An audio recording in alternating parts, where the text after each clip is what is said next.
Dalam data sejarah Nabi Muhammad SAW, tidaklah peradaban dipikul kecuali oleh generasi muda.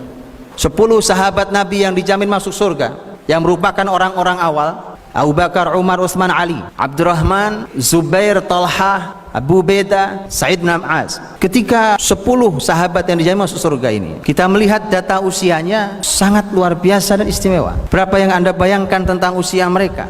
Orang-orang awal yang ada di sekeliling Nabi dan kelak mereka semua pemimpin. Kepemimpinan hanya berputar di antara mereka.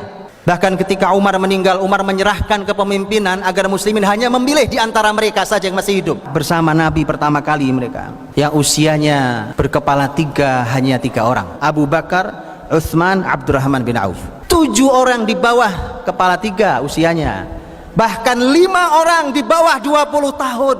Jadi kalau hari ini para ayah mengabaikan anak-anaknya yang usia di bawah 20 tahun, Anda ditanya di hadapan Allah Subhanahu wa taala, an umrihi fima afna wa an syababihi fima ablah. Anda tak akan pernah bisa menjawab pertanyaan ini di hadapan Allah. Anda berikan mereka permainan, gadget yang melalaikan, mereka habiskan waktunya malam harinya untuk kesia-siaan, bahkan naudzubillah untuk kemaksiatan. Anda tak akan pernah bisa menjawab pertanyaan Allah ini. Kemana dihabiskan usia mudanya? Kemana diselesaikan usianya?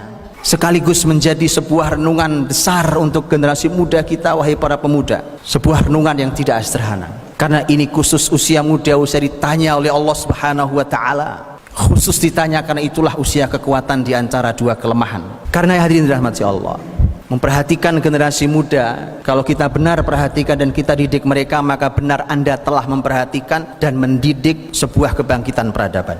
Karena seluruh data yang saya paparkan di atas tadi adalah merupakan sebuah data sejarah yang ternyata Allah ingin berikan sentuhan. Bahkan orang-orang besar yang diabadikan dalam kitab suci pun ternyata generasi-generasi muda. Karena kita sedang berebut dengan kebatilan. Kebatilan juga menyasar anak-anak muda. Kalau yang hak diam saja, maka anak-anak muda akan diambil oleh kebatilan. Karenanya mari kita berlelah-lelah, karena yang batil pun siap berlelah-lelah. Karenanya mari kita keluarkan harta kita untuk didik mereka, karena yang batil pun telah mengucurkan dana yang tidak kecil untuk menghancurkan generasi muda kita. Kalau lelah itu biasa, penat, perih, pedih biasa, Allah berfirman, in takunu ta'lamuna fa innahum ya'lamuna kama ta'lamuna wa tarjuna minallahi ma la yarjun.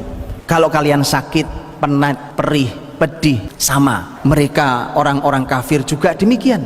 Bedanya kalian punya harapan di sisi Allah yang mereka tidak punya. Kita harus berani melakukan itu. Kita harus merebut generasi muda kita dari tangan orang-orang yang perjuangkan kebatilan.